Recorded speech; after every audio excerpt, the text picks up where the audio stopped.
প্রভাতী গণিত ক্লাস 7 অনুশীলনী 8 পেজ 75।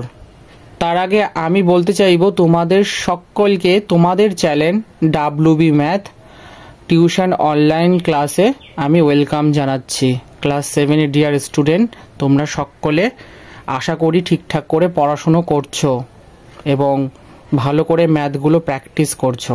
আজকে আমরা বি নম্বর দাগের শূন্য স্থান পূরণ করো, ঠিক আছে, এই সেকশনটার প্রশ্নগুলোর সমস্যা যেগুলো ছিল সেগুলোর সমাধান নিয়ে আজকে আমরা আলোচনা করব। দেখো, 1 নম্বরে বলেছে পূর্ণ সংখ্যার সেটের ক্ষেত্রে গুণের এক সম উপাদানটি হলো সব সময় এক হবে। কেন? যদি এ গুণিত 1 হয় তাহলে 1 গুণিত এ, দেখো এর সাথে একের সাথে যাই কিছু গুণ করো না কেন দেখবে সবসময় সেই সংখ্যাটাই হয়। তার মানে এ গুণিত 1 লিখলে সে এই হবে, আবার 1 গুণিত এ লিখলে কিন্তু সে এই হবে। তার মানে এখানে এক সম উপাদান কোনটা? 1।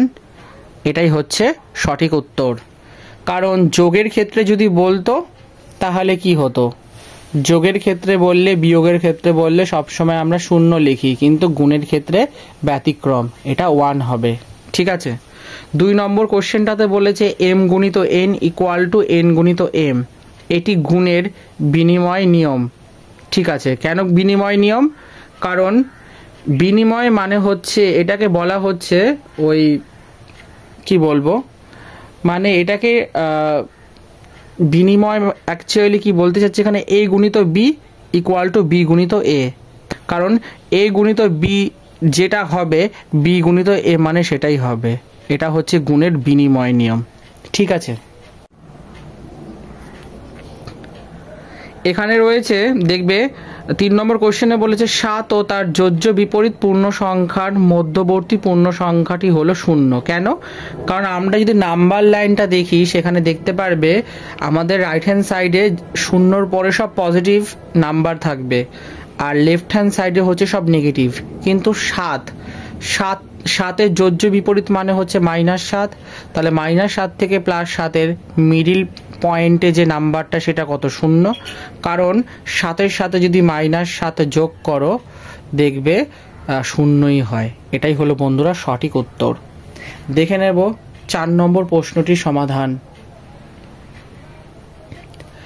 4 নম্বরে বলেছে √3 হলো একটি অমূলদ সংখ্যা। √3 কেন অমূলদ সংখ্যা তার ব্যাখ্যাটা একটু দেখে নাও। বলছে √3 কে ভগ্নাংশ p/q, যেখানে q নট ইকুয়াল টু 0, মানে হরটা কখনো 0 হতে পারবে না, আকারে প্রকাশ করা যায় না। ঠিক আছে। এবং দশমিক মান অসীম ও পুনরাবৃত্তহীন, এর জন্য এটা অমূলদ সংখ্যা। মূলদ সংখ্যা যদি হতো তাহলে সেটা কি হতো? p/q আকারে, ভগ্নাংশের আকারে সেটা প্রকাশ করা যেত, যেখানে কিউটা নট ইকুয়াল টু 0 হতো। কিন্তু এই ক্ষেত্রে আমরা কি করছি? এটাকে p/q আকারে প্রকাশ করতে পারছি না।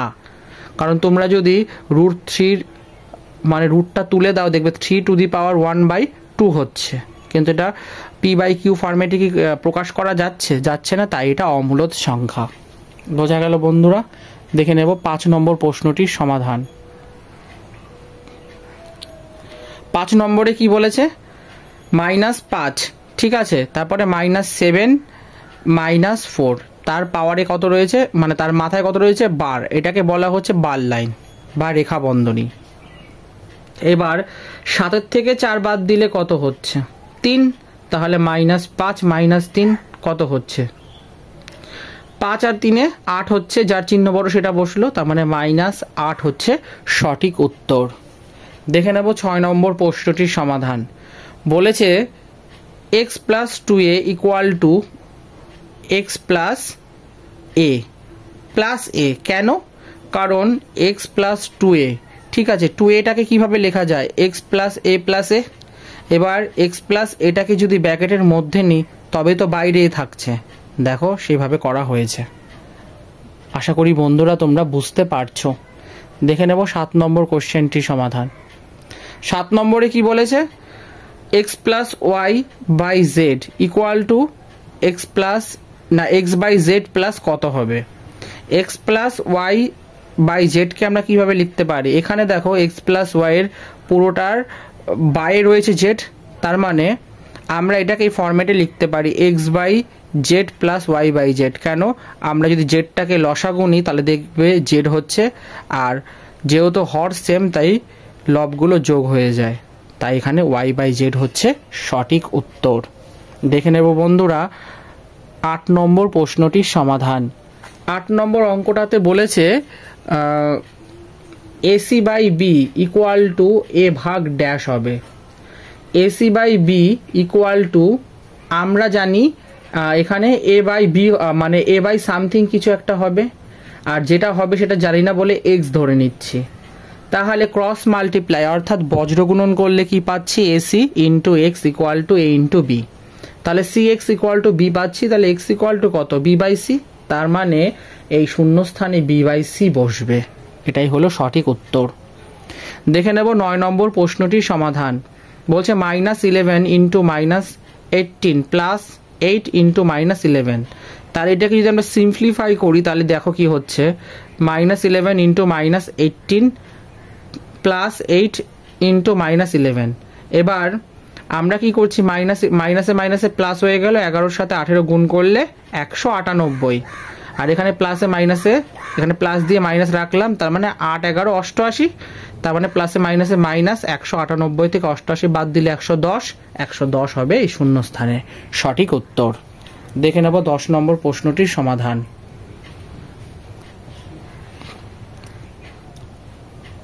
10 নম্বর অঙ্কটাতে কি বলেছে? -9 into -3 into dash equal to -81। এবার এই শূন্যস্থানে কত বসবে সেটা তো আমরা জানি না, তার জন্য এটাকে এক্স ধরে নিলাম। তাহলে মাইনাসে মাইনাসে plus 3 9 27 into X equal to -81, X equal to -81 by 27, তার মানে 3 27 81 হয়, তার মানে -3, তার মানে এই শূন্যস্থানে -3টা বসবে। এটাই হলো সঠিক উত্তর। ঠিক আছে বন্ধুরা, দেখে নেব 11 নম্বর প্রশ্নটির সমাধান। কি বলেছে? এখানে বলেছে যে মানে সঠিক উত্তরটা কি হবে, মানে এই জায়গাটাতে মানে ড্যাশ ভাগ -6 ইকুয়াল টু -14। তো আমি এই জায়গাটা জানি না বলে এক্স ধরে নিচ্ছি, তার মানে এক্স ভাগ -6 ইকুয়াল টু -14। তাহলে ভাগ থাকলে বাইরে লেখা যায় এক্স বাই -6 ইকুয়াল টু -14, তাহলে X equal two -14 into -6 equal to কত হচ্ছে? 6 14 84, মাইনাসে মাইনাসে প্লাস, তার মানে 84 হচ্ছে রাইট অ্যান্সার। দেখে নেব 12 নম্বর প্রশ্নটির সমাধান। বলছে এখানটাতে মানে শূন্যস্থানটাতে কত বসবে যার থেকে 19 বিয়োগ করলে -41 পাবো? জানি না তাই ধরে নিচ্ছি এক্স, তার মানে এক্স মাইনাস 19 ইকুয়াল টু -41, তাহলে এক্স ইকুয়াল টু -41 প্লাস 19, তাহলে -41 থেকে +19 বাদ দিলে কত হয়? -22। -22 হচ্ছে আমাদের সঠিক উত্তর। দেখে নেব 13 নম্বর প্রশ্নটির সমাধান।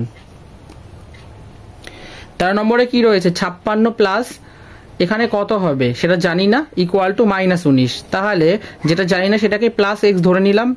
এবার ইকুয়াল টু -19, তাহলে এক্স ইকুয়াল টু -19 -56, -19 আর -56 যোগ করলে কত হয়? -75, তার মানে সঠিক উত্তর হবে -75।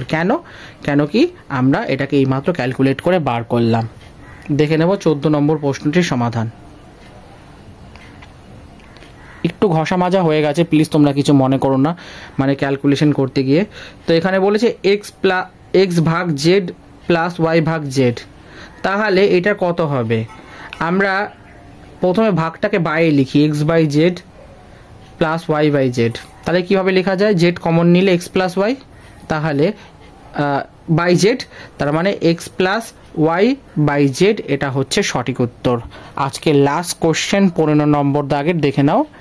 বলেছে বিনিময় নিয়ম প্রযোজ্য কেবলমাত্র যোগ ও গুণ প্রক্রিয়ার ক্ষেত্রে। এটা একদম সত্য, কারণ গুণের ক্ষেত্রে কেন এটা সত্য? কারণ এ গুণিত বি যা বি গুণিত এ মানে সেম, আর এ প্লাস বি যা বি প্লাস এ সেম, সেই জন্য এটা যোগ আর গুণের প্রক্রিয়ার ক্ষেত্রে কিন্তু প্রযোজ্য।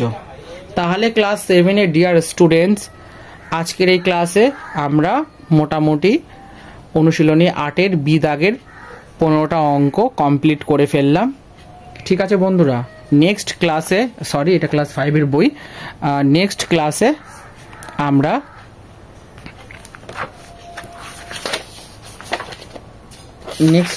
আমরা যেটা করব সেটা হচ্ছে পূর্ণ সংখ্যার যোগ গুণ ভাগ, মানে সি নম্বর দাগের কি সত্য মিথ্যা যাচাই করো। এই সেকশনে ওই মোটামুটি এখানে 10 পিস মতো অঙ্ক আছে, আমরা নেক্সট ক্লাসে অঙ্কগুলো কভার করব। ঠিক আছে বন্ধুরা, আজকের এই সেশনটা যদি ভালো লাগে তাহলে অতি অবশ্যই একটা লাইক দিয়ে দিও, আর এরকমই প্রভাতী গণিত বইয়ের অনুশীলনীগুলোর প্রতিনিয়ত সমাধান পেতে চ্যানেলটাকে সাবস্ক্রাইব করে পাশে থাকো এবং সাপোর্ট করো। কোনো রকম প্রশ্ন বা ডাউট হলে তোমরা অতি অবশ্যই আমাকে কমেন্টে জানাতে পারো। আর আমি এতদিন অবধি যে সমস্ত অঙ্কগুলো করিয়েছি আশা করি তোমাদের ফেয়ার হয়ে গেছে এবং তোমরা সেগুলো প্র্যাকটিস করছো। তোমরা সেগুলোকে ভালো করে মনোযোগ সহকারে পড়াশুনো করো, প্র্যাকটিস করো, আশা করি তোমাদের ভালো রেজাল্ট হবে। তাহলে বন্ধুরা, আজকের মতো আমি এখানে বিদায় নিলাম। তোমরা সকলে ভালো থেকো, সুস্থ থেকো এবং অঙ্কগুলোকে প্র্যাকটিস করো। চলো বন্ধুরা, পরের ক্লাসে তোমাদের সাথে আমার আবার দেখা হবে। চলো, টাটা।